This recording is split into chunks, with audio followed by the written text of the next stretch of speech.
अलैक या हबीब अल्लाह।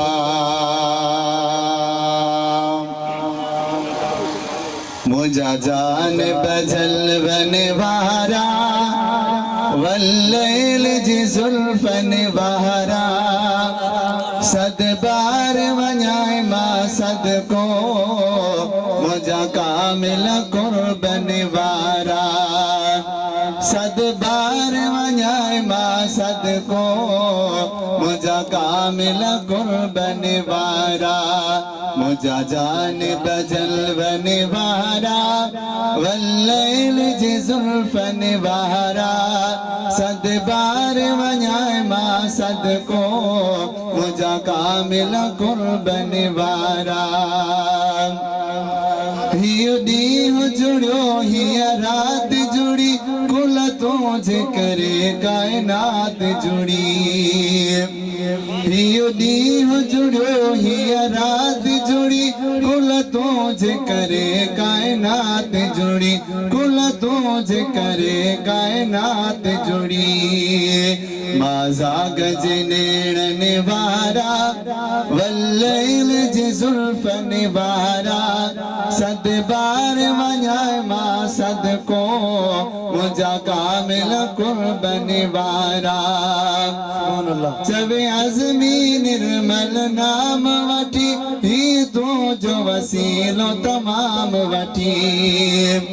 चवे अज़मी निर्मल नाम वठी ही तू जो वसीलो तमाम वठी ही तू जो वसीलो तमाम वठी खुश चाक थया दर्दन वारा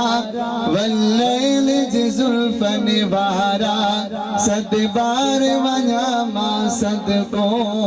मुझा कामिल कुर्बन वारा। सुभान अल्लाह। बेटा घोड़ा फरमाया हलो हलो कोरी नाज़िक जिम जो नीहो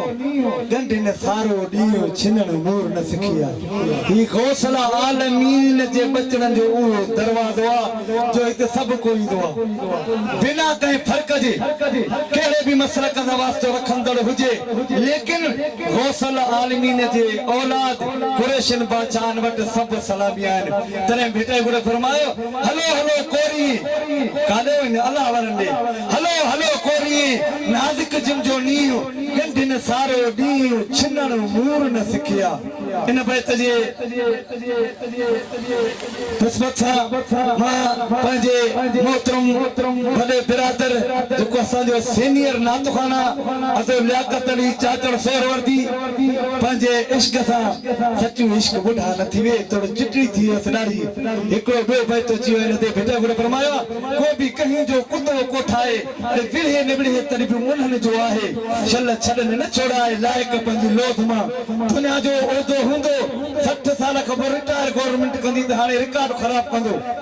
उस्ताद मल्हारा हबीबुल्लाह रिटायर वरती उठा लेकिन हुजूर जो सना खान भले असांजा उस्ताद हाजी लीमो फकीर हाजी गुलाम नबी मैसर हाजी जानन फकीर केतरी भी उनकी उम्र थी घर में बैठा हबीब सना गाईंदे गाईंदे गाईंदे हुन जाई जलसन ते दम परवा थिया हे भी उन नात खान जी उम्र जो आ कुराड़ो जरूर है पर इश्क कुराड़ो कोने हाने मुर्शिद गौस नारो तो पंजो मन को शुरू करे ओ हजरत वीर गौस मोहन सखी वीर गौस